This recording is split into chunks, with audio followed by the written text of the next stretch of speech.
Bien-aimés dans le Seigneur, Shalom, bonjour, et que Dieu vous bénisse partout où vous êtes, et que le Seigneur bénisse vos foyers, bénisse vos travaux, que vous soyez en voyage, que vous soyez n'importe où, que le Seigneur bénisse tout ce que vous faites. Soyez bénis de la part de l'Éternel, le Seigneur notre Dieu. Je suis Joseph, votre frère. Je me tiens encore devant vous cette soirée pour parler de la part de notre Dieu. Le seul discours, la seule conversation que moi j'ai avec vous personnellement, c'est de vous parler, c'est de nous parler de la part de notre Seigneur. Voilà. Encore une fois, que le Seigneur vous bénisse. Pour moi, c'est une grande joie d'être encore devant vous ce soir pour parler de la part de notre Seigneur. Nous continuons notre leçon. La fois dernière, nous étions en train de voir avec vous ensemble sur les parents. Prenons encore une fois Ephésiens chapitre 6, verset 4. Ephésiens chapitre 6, verset 4. Et vous, pères, n'irritez pas vos enfants, mais élevez-les en les corrigeant et en les instruisant selon le Seigneur. Donc, un bon papa, une bonne maman doit éduquer ses enfants, mais doit savoir comment éduquer ses enfants. Tu ne dois pas éduquer tes enfants selon toi, non, ni selon ton grand-père, ni selon ta grand-mère, non. Non, non. Mais tu dois éduquer tes enfants selon le Seigneur. Nous avons dit comment éduquer tes enfants selon le Seigneur. Nous avons dit c'est en suivant le modèle du Seigneur. Quel modèle? Nous avons dit Proverbe 22, verset 6, qui nous dit de montrer de bonnes choses, de montrer à nos enfants la voie de Dieu. Quand ils sont encore enfants. Comme ça, quand ils vont grandir, ils ne vont pas laisser la voie de Dieu. Dans le contraire, nous avons dit, si toi, papa et maman, vous ne montrez pas à vos enfants la voie de Dieu, quand ils vont grandir, ils ne sauront jamais chercher le Seigneur. Voilà pourquoi, s'il y a un bon temps qu'il faut montrer aux enfants la voie de Dieu, c'est quand ils sont encore enfants. Pourquoi? Parce que tout ce qu'ils ont comme organes sont encore immatures et leur mémoire cherche encore à enregistrer. Donc, amenez-les à connaître le Seigneur très tôt et quand ils vont grandir, ils seront toujours avec le Seigneur.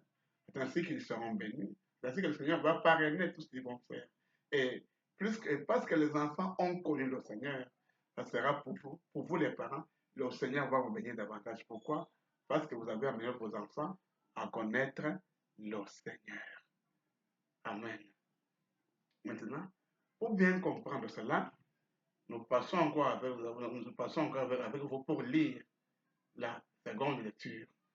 Prenons Genèse, chapitre 3, verset 9 au verset 13. Genèse 3, 9 au 13. Mais l'Éternel Dieu appela l'homme et lui dit, où es-tu?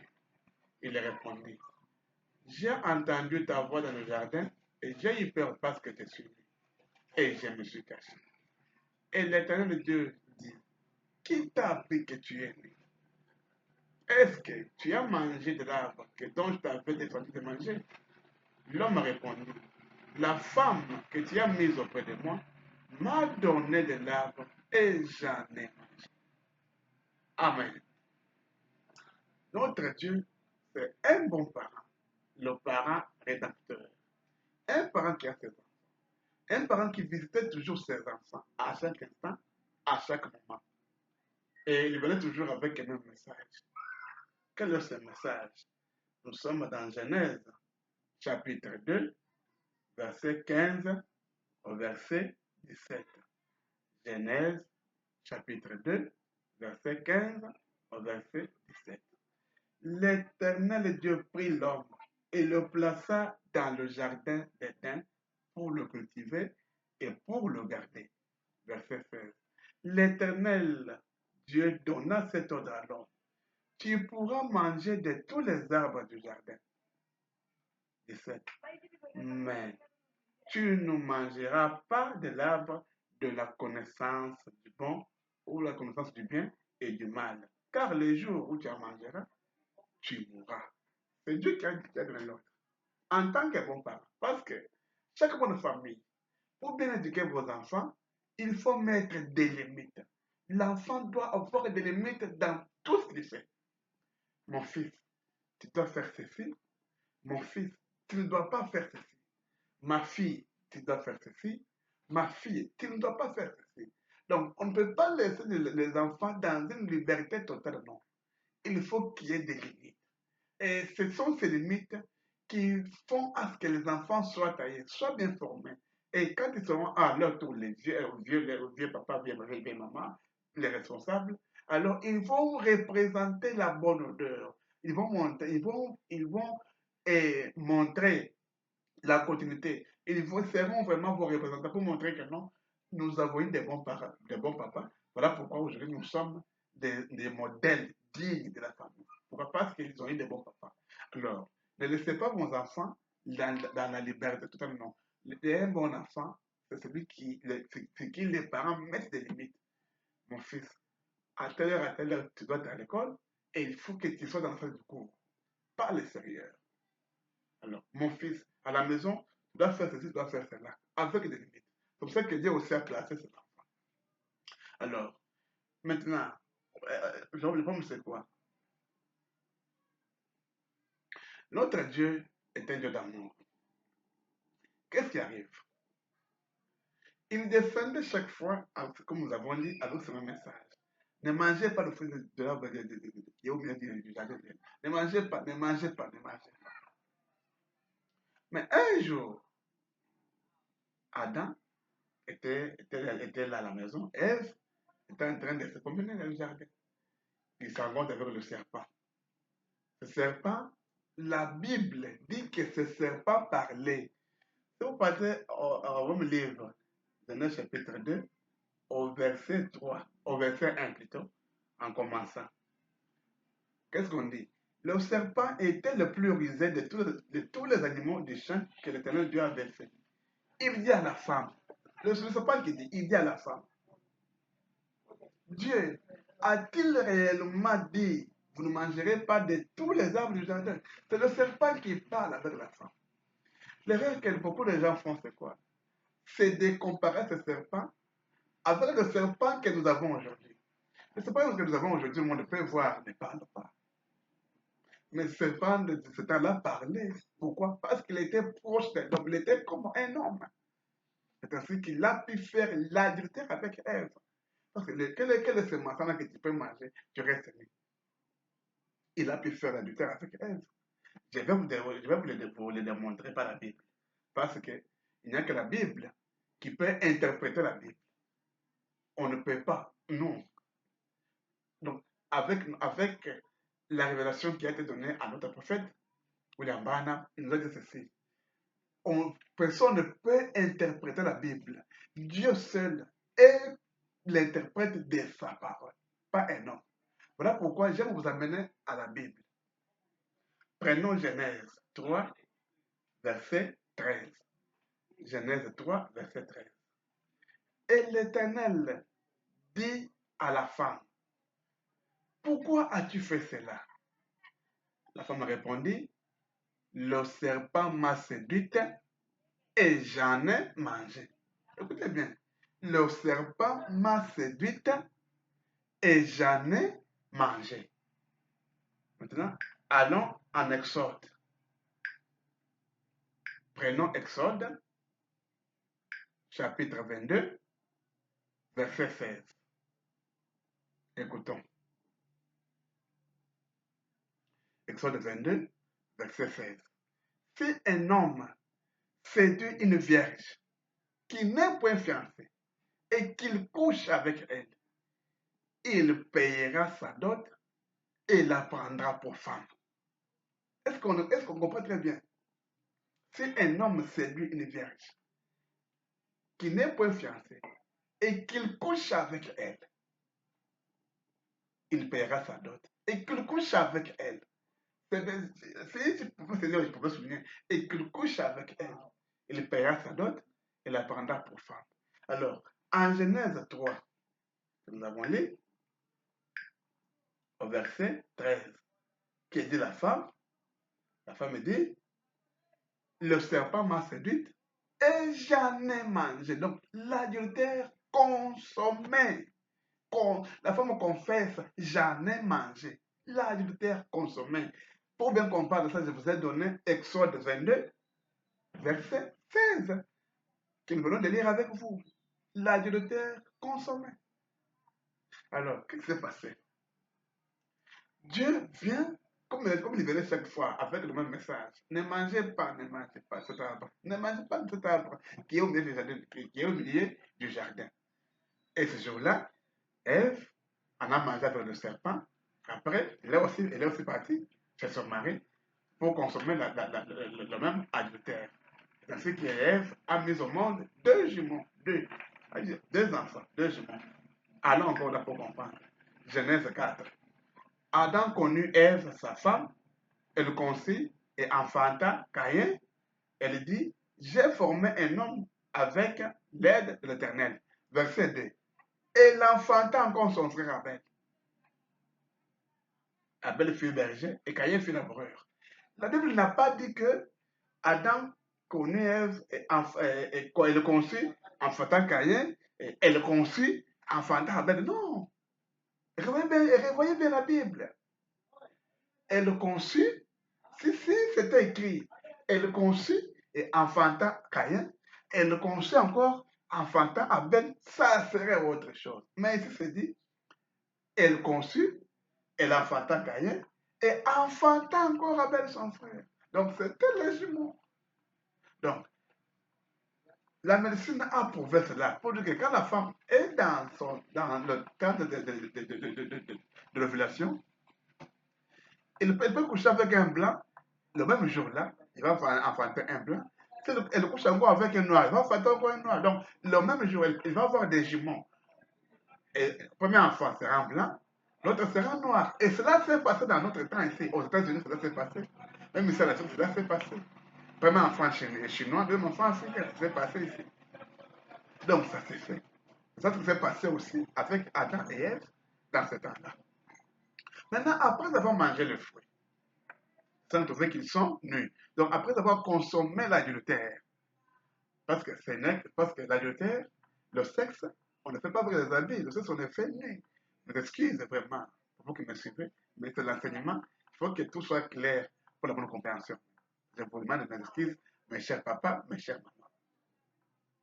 Ok. Maintenant, qu'est-ce qui se passe? Quand ils ont trouvé qu'ils étaient nus, maintenant, ils ont couru pour chercher des feuilles pour se couvrir. Pourquoi? Parce qu'ils ont découvert qu'ils étaient nus. Or, si nous partons en même Genèse, chapitre 2, verset 25, il est dit ceci. L'homme et sa femme étaient tous deux nus et ils n'en avaient point honte. Oui, moi. Tous deux étaient nus et ils n'en avaient point honte. C'est comme aujourd'hui. Tu peux voir la chèvre. Tu ne feras jamais la chèvre va aller au marché et dire que non, je suis venu payer le soutien ou je suis venu payer le sous-vêtement. Non. Pourquoi? Parce que la chèvre n'en a pas honte. Pourquoi? Parce qu'elle est dans sa forme naturelle que Dieu l'a créée. C'est comme ça qu'étaient l'homme et la femme. Amen. Mais pas parce qu'ils ont commis l'adultère, voilà aujourd'hui. Alors, ça nous sommes. Alors, ils ont fui, ils ont pris fuite, ils ont découvert que non, nous sommes nus, ils sont partis chercher les papiers, les feuilles, les arbres pour se couvrir la nudité.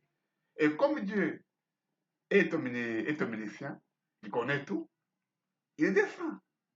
Au moment où ça s'est passé, il descend. Il commence à crier, il commence à chercher son fils. Adam, Adam, où es-tu? Et pourtant, quand là, les anges ont péché, Dieu ne les a pas cherchés. Ne s'est même pas préoccupé d'eux. Mais quand l'homme a péché, Dieu a laissé son trône. Est venu à la recherche de l'homme. Quel amour que Dieu a pour toi. Dieu est venu à ta recherche, mon frère. Dieu est venu à ta recherche, ma soeur. Mais pourquoi tu continues toujours dans le mal? Reviens au Seigneur. Amen. Alors, Dieu commence à appeler.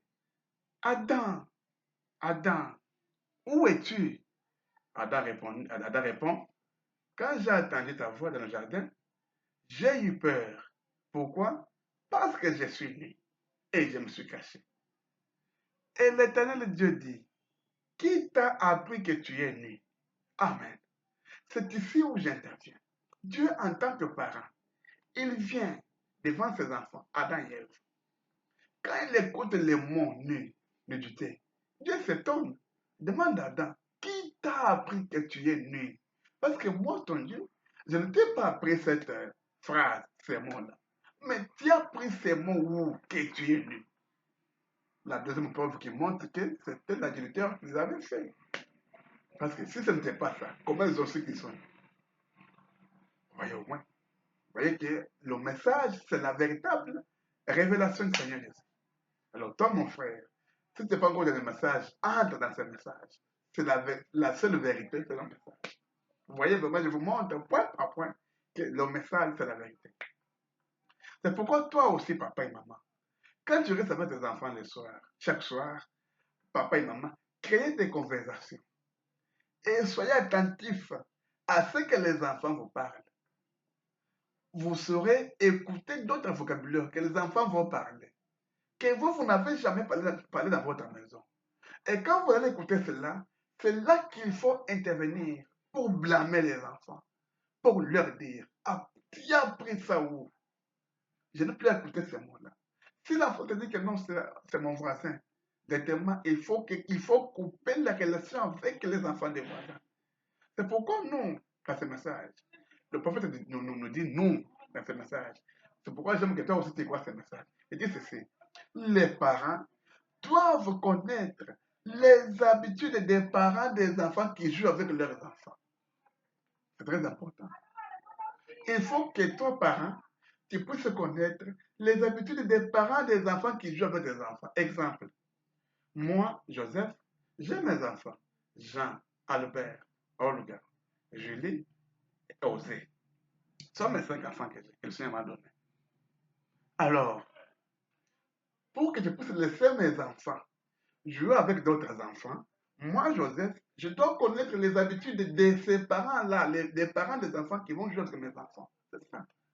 Parce que si ce sont des parents qui s'injurient, effectivement, leurs enfants aussi doivent s'injurier. Parce que les enfants sont des photocopies directes de leurs parents. Amen. Alors, ne laissez pas vos enfants jouer avec n'importe quel enfant, non. Contrôlez les comportements des parents des enfants qui jouent avec vos enfants. En faisant cela, vous allez limiter la mauvaise éducation. À tout cela dans la prière, vous allez limiter. Donc, vous allez blâmer les enfants et le soir, les mettre dans la main du Seigneur. Oh Seigneur, nous avons parlé. Mais il faut que toi, en tant que créateur, puisses entrer dans le cœur de ces enfants pour qu'ils puissent mettre en pratique ce que nous leur avons parlé. Oh Seigneur, fais-nous grâce. Vous verrez que le Seigneur va intervenir et les enfants vont cesser. Déjà, ces enfants-là, ils vont vous écouter. Vous vous donnez le temps de vous écouter. Pourquoi? Parce que vous avez placé Dieu devant. Voilà pourquoi nous, dans ce message, par exemple, dit, placez toujours Dieu devant tout. C'est pourquoi moi aussi, en tant que votre frère, je viens vous demander, vous supplier, pour que dans tout ce que vous faites, mes frères et sœurs, que vous puissiez toujours placer le Seigneur devant tout. Ne faites rien sans que le Seigneur soit placé devant vous. Amen. Écoutez, donc le Seigneur s'étonne d'entendre de la bouche d'Adam un vocabulaire nouveau que lui, le Seigneur, n'a jamais dit à Adam, la nudité. Qui t'a appris que tu es un bon père? Donc, je ce rôle, comme nous venons de le dire. 1 Corinthiens 15, versets 33 à 34. Ne vous y trompez pas. Les mauvaises compagnies corrompent les bonnes mœurs. Revenez à vous-même comme il est convenable et ne péchez point. Et ne péchez point.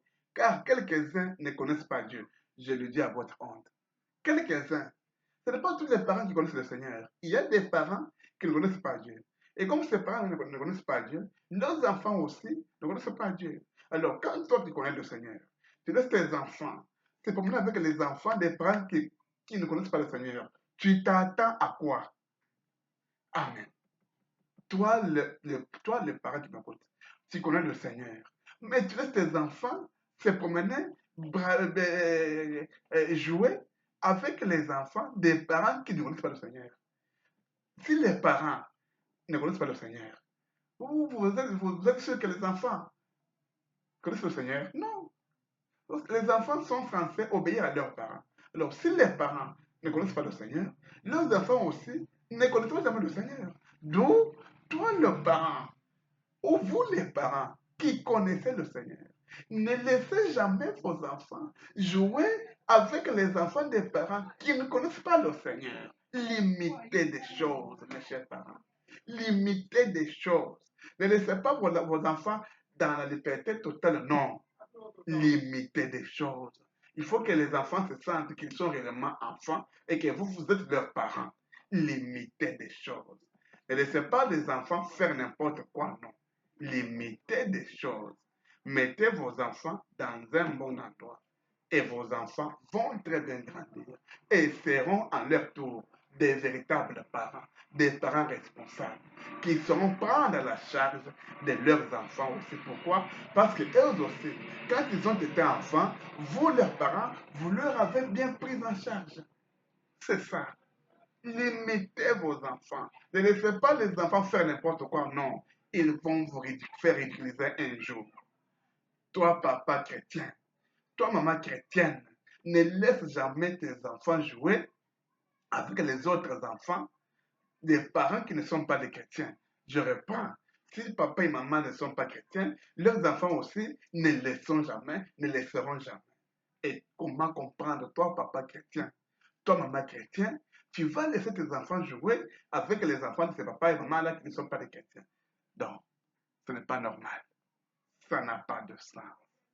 Ce n'est pas normal. Ce n'est pas normal. Limitez vos enfants. Limitez vos enfants. Limitez vos enfants. Limitez vos enfants. Pour ce soir, je m'arrête par ici. Que Dieu du ciel puisse vous enseigner davantage, puisse vous faire expliquer davantage. Que son nom soit loué jamais. Que Dieu vous bénisse. Veuillez vous abonner, veuillez aimer et veuillez partager. Que Dieu vous bénisse partout où vous êtes. Ciao. Dieu vous là. À la prochaine occasion, on se reverra. Veuillez vous abonner, veuillez aimer, veuillez partager pour que nous puissions être connus là où on ne nous connaît pas.